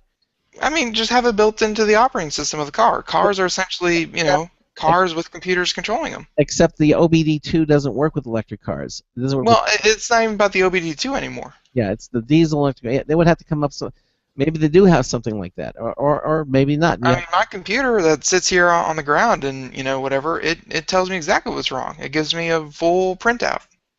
Well, Why can't cars do the same thing? I like this Mechanic Advisor. I like this. I mean, you can use it. It tells you right on your iPhone. You can leave it connected at all time, and it tells you what you need to do, what the symptoms, what the solutions are, and exactly how to do. And you can it'll even allow you to clear the check engine light, which is very unnerving because sometimes that comes on and it's just and you can clear the light, which is kind of neat. But I like this. I think I'm going to contact this company, and do you have problems with your car you need to talk about? Like what? No. But I think we should get them on the show. I really do. Okay. I think it's very cool. Okay. Anyway. All right. So this next story, this goes to show how crazy the laws on the books are for computer crimes, crimes of technological passion. Technically passion. Mm-hmm. So this is an article from Wired by Andy Greenberg, and it says, "Oops! After threatening hacker with 440 years, prosecutors settle for a misdemeanor." Ugh. It's quite a swing. So, thanks in part to America's ill-defined hacking laws, prosecutors have enormous discretion to determine a hacker's defendant's fate. But in one young Texan's case in particular, the Department of Justice stretched prosecutorial overreach. Yeah. It has more than 3 syllables. I can't do it. Overreach to a new extreme, about 440 years too far. Yeah, he'd be kind of old by that point. Yeah, very old. He might not even live. So last week, prosecutors in the Southern District of Texas reached a plea agreement with 28-year-old Fidel Salinas, in which the young hacker with alleged ties to members of Anonymous consented to plead guilty to a misdemeanor count of computer fraud and abuse and to pay $10,000 in restitution. I mean, it's bad, but it's no 440 years. No. So, the U.S. Attorney's Office omitted one fact from its press release about that plea. However, just 1 month ago, Salinas had been charged with not 1, but 44 felony counts of computer fraud and cyberstalking, crimes that each carry a 10-year maximum sentence, adding up to an absurd total of nearly half a millennium of prison time. Pretty weird. So, virtually all of those charges have now been dismissed entirely. And Salinas' defense attorney, Tor Eklund, argues they were piled on basically as a faulty reading of computer crime law, possibly intended to intimidate the young hacker into an unfavorable plea deal or to damage his reputation. So 18 of the 44 counts in Salinas' indictment, for instance, were for cyberstalking an unnamed victim. But each of those charges were based on Salinas merely filling out a public contact form on the victim's website with junk text. Every time he clicked submit, he had been counted as a separate case of cyberstalking. Oh, gosh. Which is weird. Anyone else, like, if you ask them how that worked, they would not agree with that part of the law. Like, the law just definitely needs to catch up with what is really going on. And, the whole article kind of goes into, some more of the absurdities of exactly what he was facing here. But in the end, misdemeanor instead of 440 years, the man's lucky. Yeah, really. Well, and lucky in that he didn't get railroaded by, absurd reading of antiquated laws. The attorney took his case as pro bono, by the way. He says the plea agreement demonstrates how overeager prosecutors have become to prosecute hackers. You know. Yep. They say they made his mother cry. No, I can't have that now. No, but it's we actually had it was a video game attorney, and he dealt more with the copyright and that kind of thing, trademark and patent, like that side of the technology whole law debacle, and he made it very clear that where law meets technology, it's never clear and it's usually outdated, and they're usually trying to apply laws and rules and regulations that are from railroads, that are from telephone lines, that are from, like, they're trying to use laws and interpret laws for things that really don't apply.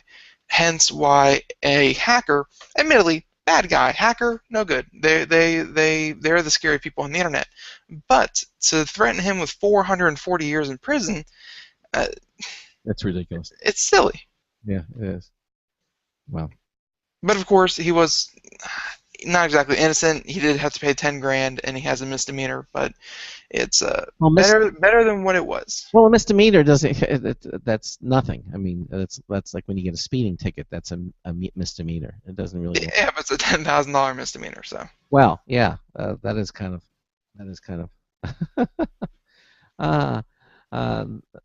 Anyhow. The lawyer also goes and says not every hacker victim of prosecutorial overreach will win the attention of a pro bono lawyer. He says, I feel sorry for all the people who don't have the support that he had. But there it is. All right, we've got another half hour of computer news. We're going to be talking about Bitfender's box hardware that protects your entire home network, not just your PC. That's kind of cool. And also the upcoming Macy Days Parade. Something special is going to be happening that. Your social media posts are going to appear alongside the Macy's Parade. These stories and more coming up. News Tip Bulletin Review as well. Stay with us. Looking for a best friend? Brother Wolf Animal Rescue has your best friend waiting just for you. The mission is to protect and enhance the lives of companion animals and the people who love them. Their no-kill rescue shelter is open year-round, making it easy for people to adopt their best new friend. This year, Brother Wolf will find homes for over 2,400 orphan dogs, puppies, cats, and kittens. All have ended up as an orphan through no fault of their own. Brother Wolf has created a safe, nurturing environment where these special animals can heal emotionally and physically until they find a lifelong home. Their life-saving transport program brings dogs and puppies from overcrowded shelters in the south to rescues in the north where homes are easier to find. Brother Wolf Animal Rescue is a 501c3 organization. To learn more saving work and to make a donation, visit their website at www.bwar.org. That's www.bwar.org. Help to realize Brother Wolf's vision when no animal is euthanized for lack of a home. Who's a good boy?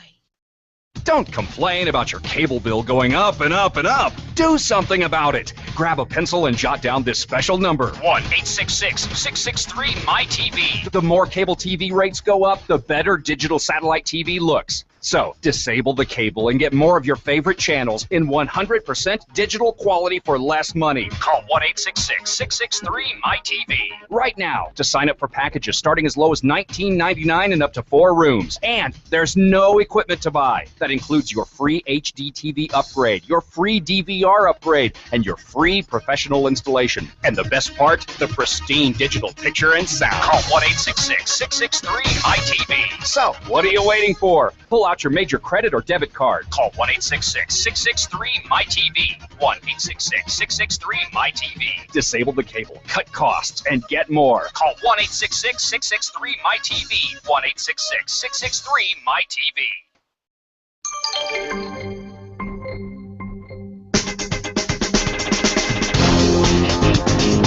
Pay attention now. This is Marty Winston with a News Tips Bulletin Review for Computer America. This time, the Marley Liberate BT.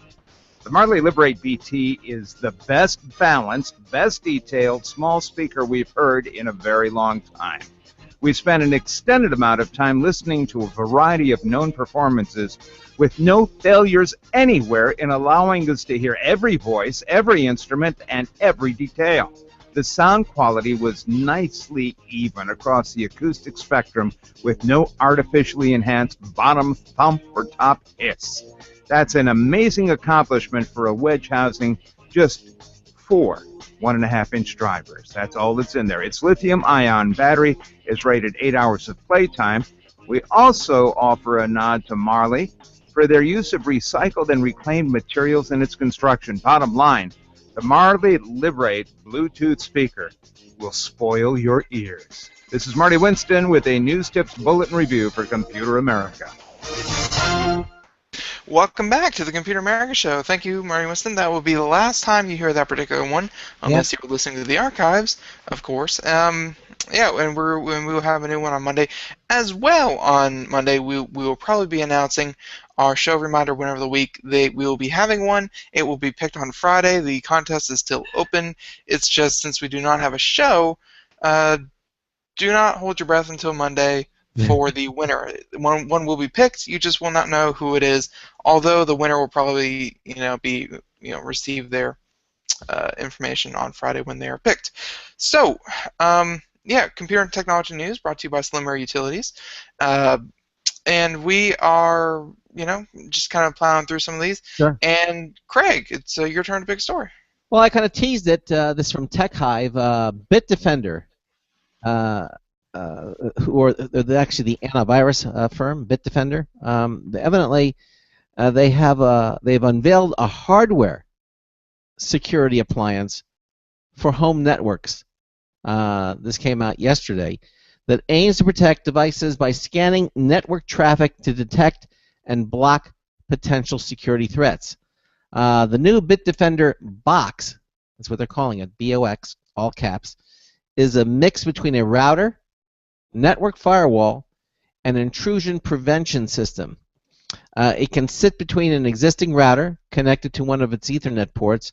It can be placed in front of a router, so that it also protects the router from internet-based attacks, or it can act itself as a router.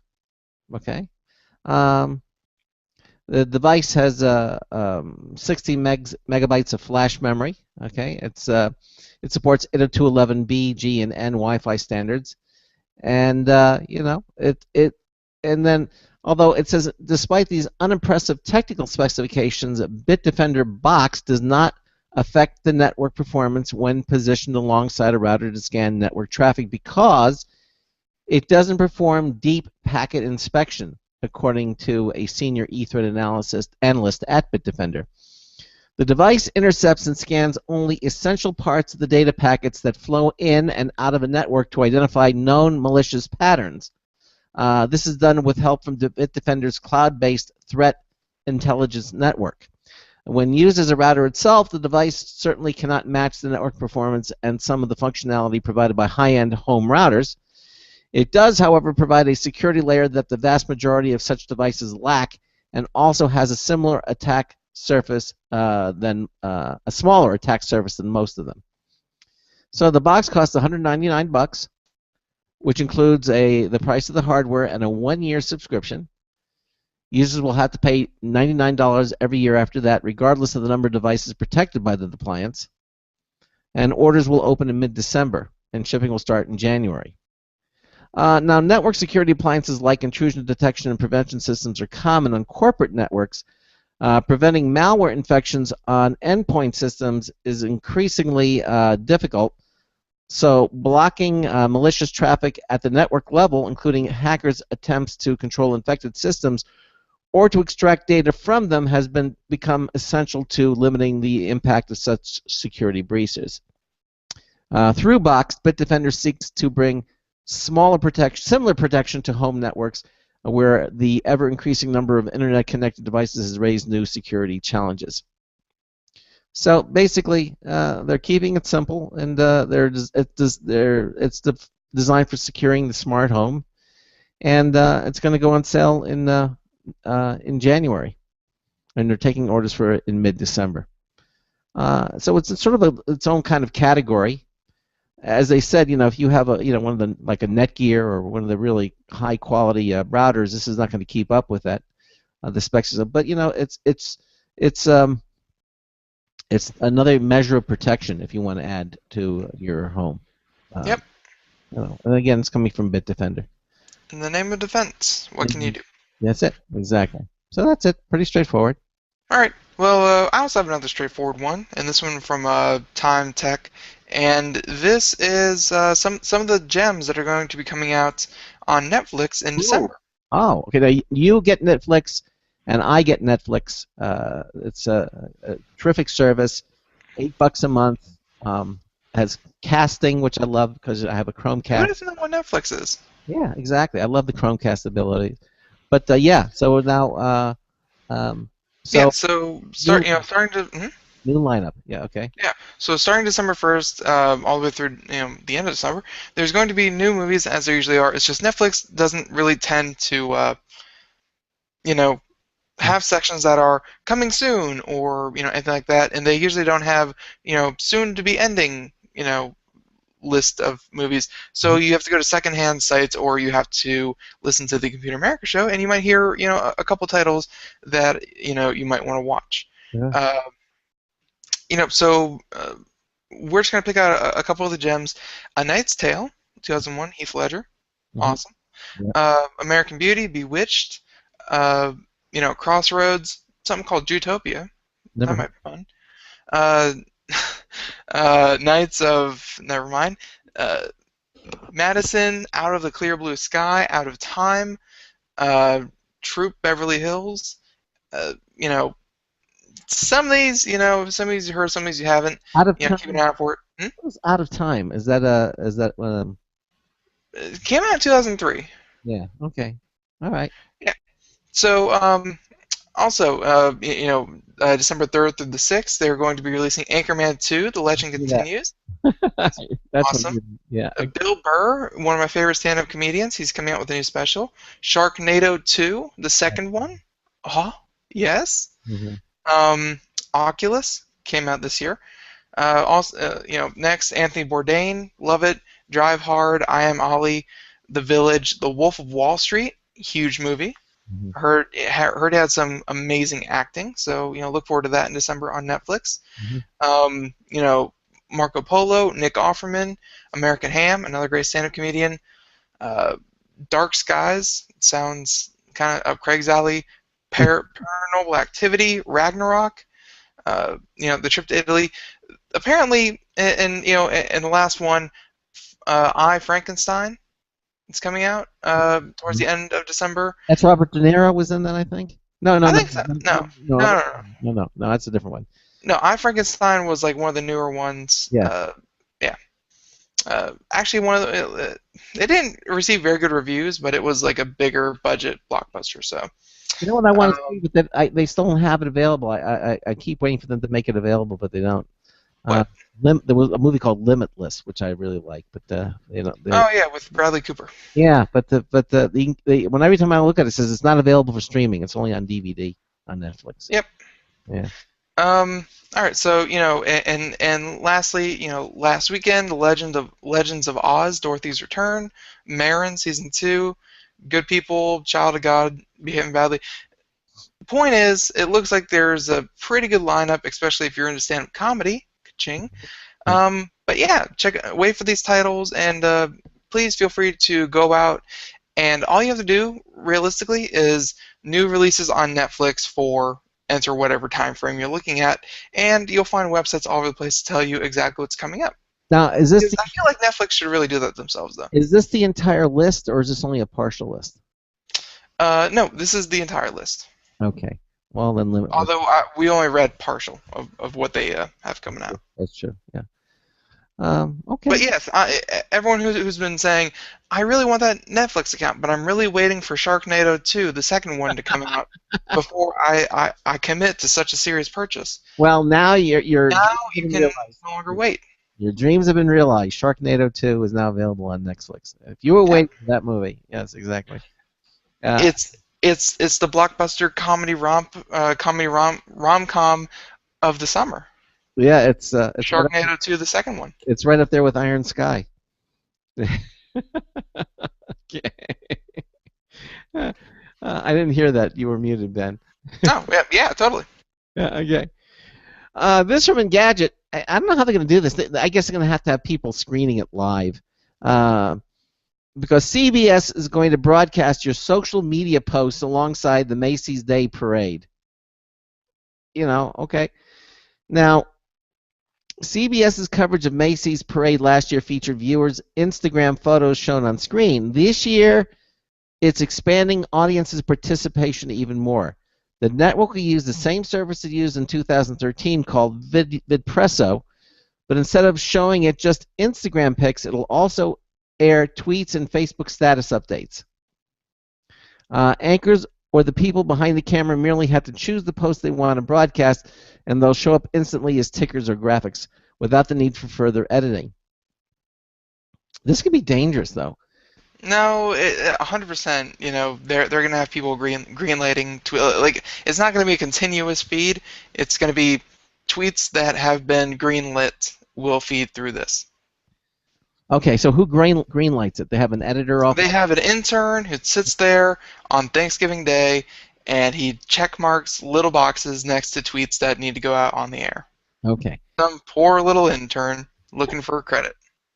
VidPresso, which was founded by former Engadget editor, provides broadcasters an affordable way to get viewers involved in discussions on the air.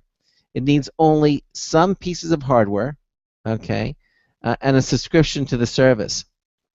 The system needs to know that you want your posts shown on TV, though, so you'll have to take a break from prepping that turkey, make those profiles public, and tag every post you don't mind showing the whole country with a certain hashtag. But if you do that, that's it. You'll get to put.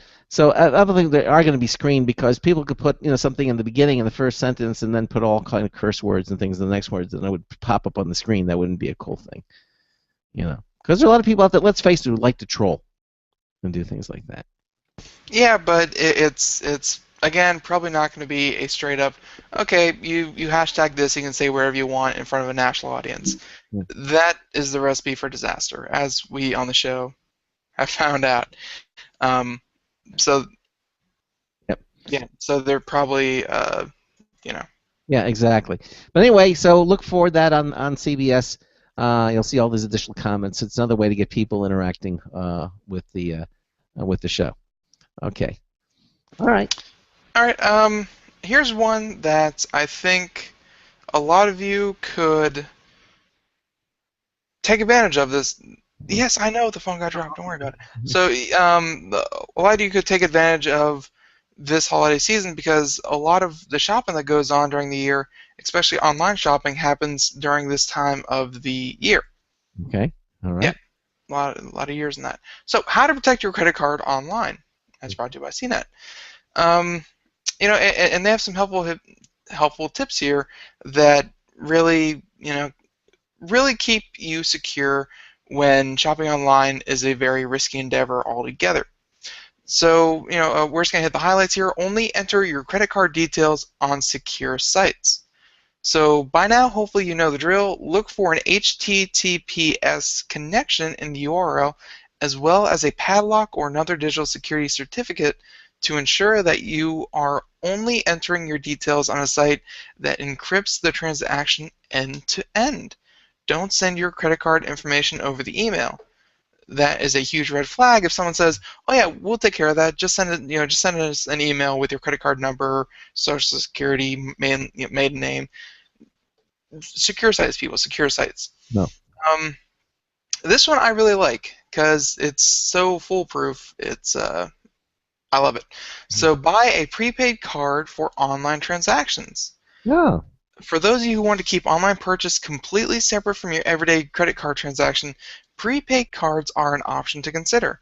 These can either be bought online or from a traditional brick-and-mortar retailer for a small fee.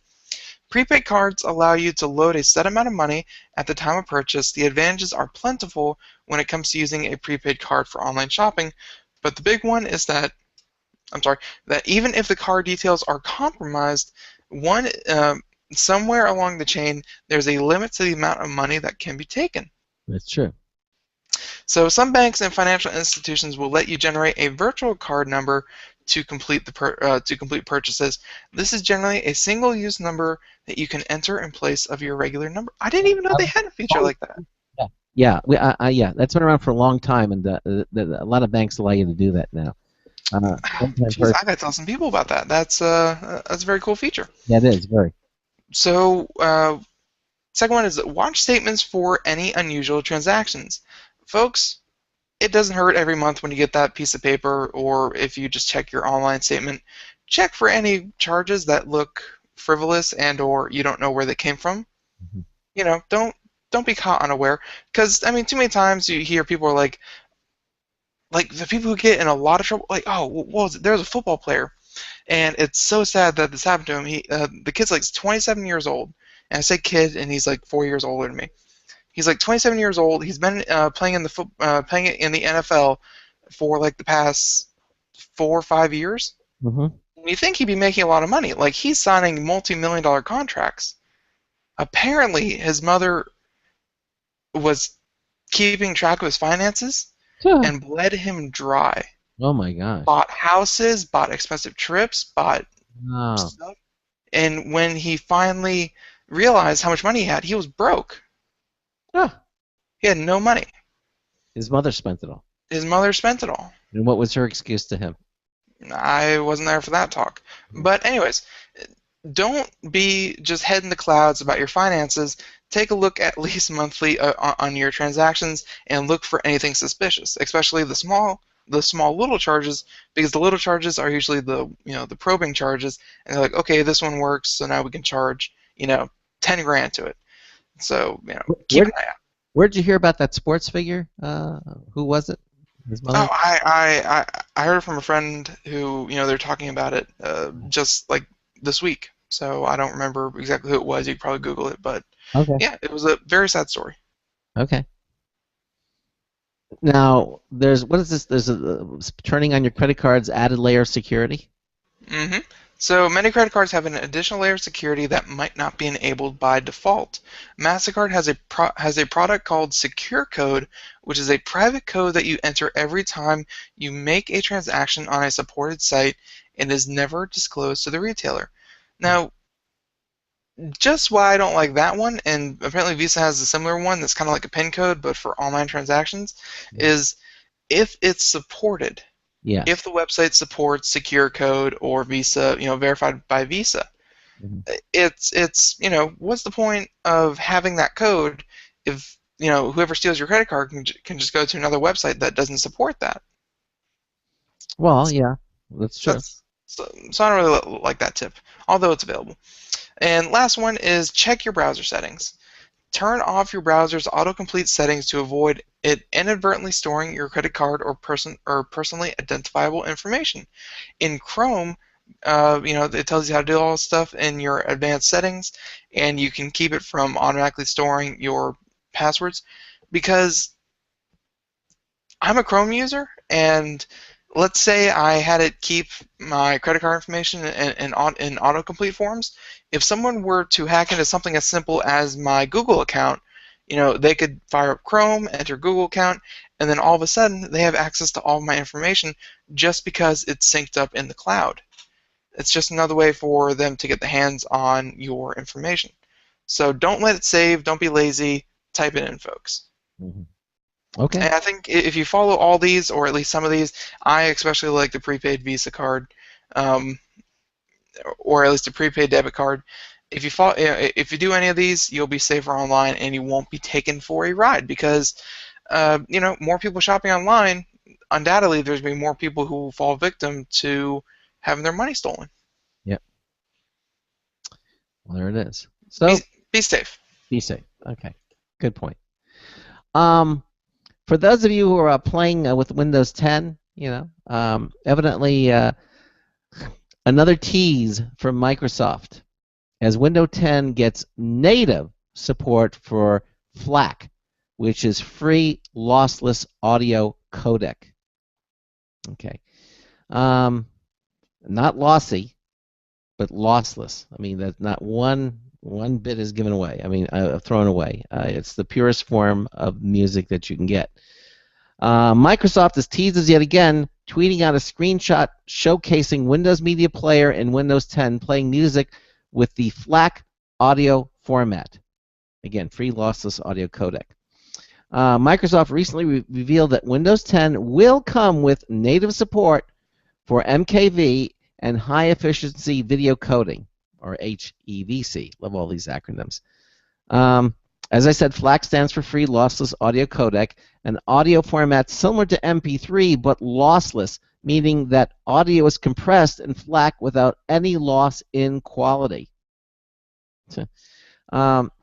This is similar to how zip works, except with FLAC you will get much better compression because it's designed specifically for audio, and you can play back compressed FLAC files in your favorite player just like you would an MP3 file. This according to the FLAC website.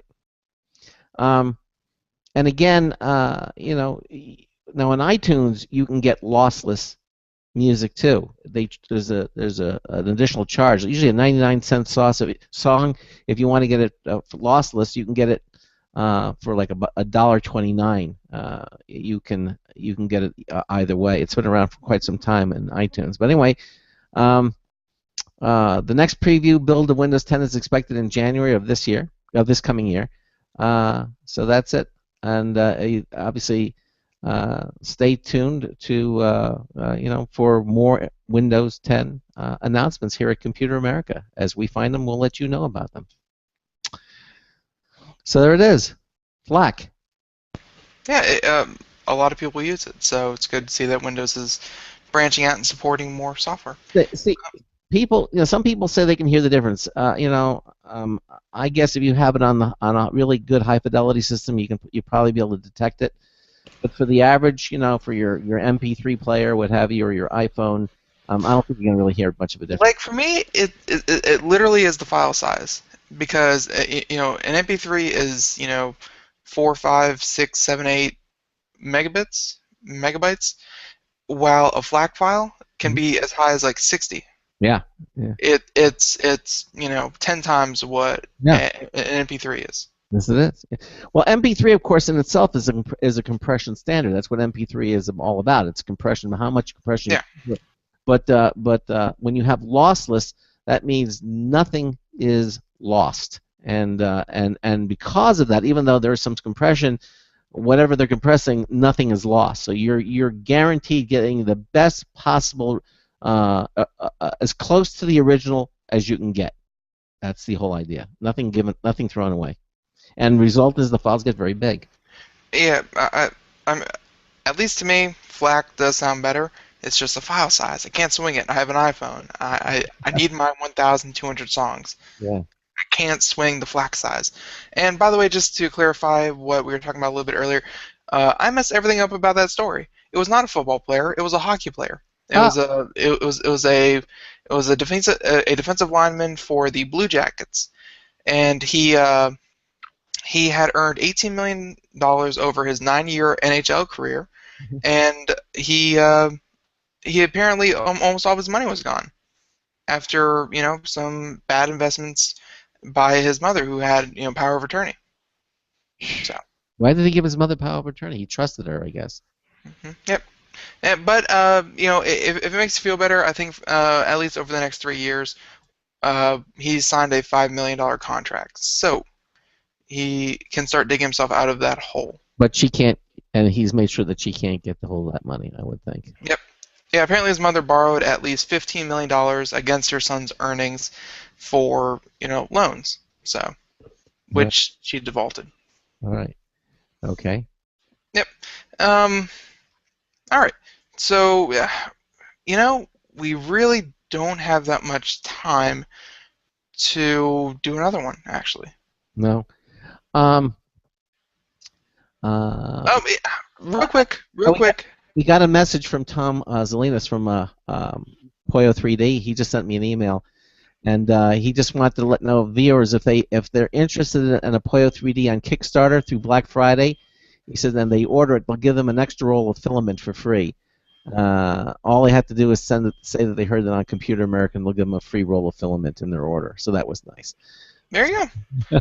All right, but real quick, I know we have like 30 seconds, but for anyone who uses Redbox, I know many people who are Redbox aficionados. Yes. Apparently, their renting price is increasing. They're jacking it up.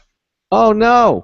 Yeah, so DVD rental prices are increasing from $1.20 to $1.50 per night. Other rentals are being jacked up even higher. Blu-ray disc rentals are going from $1.50 to $2, and video game rentals increasing from $2 to $3 per night. Wow. So they're increasing them by about 50% across the board. Okay. Well. If you're a Redbox fan, it just got a little bit more expensive. Although $2, $1, $1.50 isn't going to break the bank. Just a little annoyance. Yeah. It's like going to the soda machine. It's like, oh, this used to be $1, now it's $1.50. Ugh. You're still going to buy the soda. Probably, I would think so. Listen, when we come back next week after the Thanksgiving holiday, we're going to have two guests that are going to be talking about music. Okay. 90 seconds. In the first hour, we're going to have Line 6 on the show. They're going to be talking about these devices that they have. You can plug your guitar in and do all kinds of additional sounds using your iOS. It's just they can talk about all the different equipment that they have. It's kind of interesting. They have a whole bunch of them, and they're going to be with us in the first hour, and it works with your smart device. In line 2, we're going to have Voice Jam Studio. It's a lot of 60 seconds. Sing, create, and share using your iPad. It's going to be kind of a TC Helion is the company that we're going to have them on the program as well. Helion or Helicon? Helicon, yes, exactly. There we go. Anyway, hopefully all of you have a really happy and safe Thanksgiving weekend.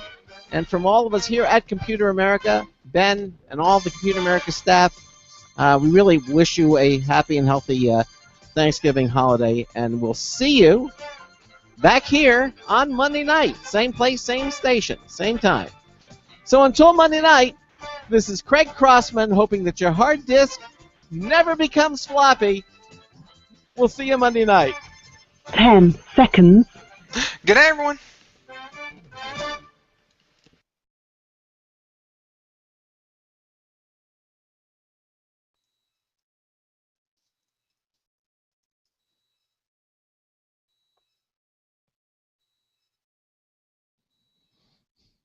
Thank you for using Blog Talk Radio. Goodbye. Okay, everybody, and thanks again for watching us on our live computer video streaming page. That was a lot of fun having that 3D printer for everybody to see on the video. It's one of the best uses I think we've had of our live streaming video so far. And wait a minute. Let me wish everybody a happy Turkey Day in the chat room.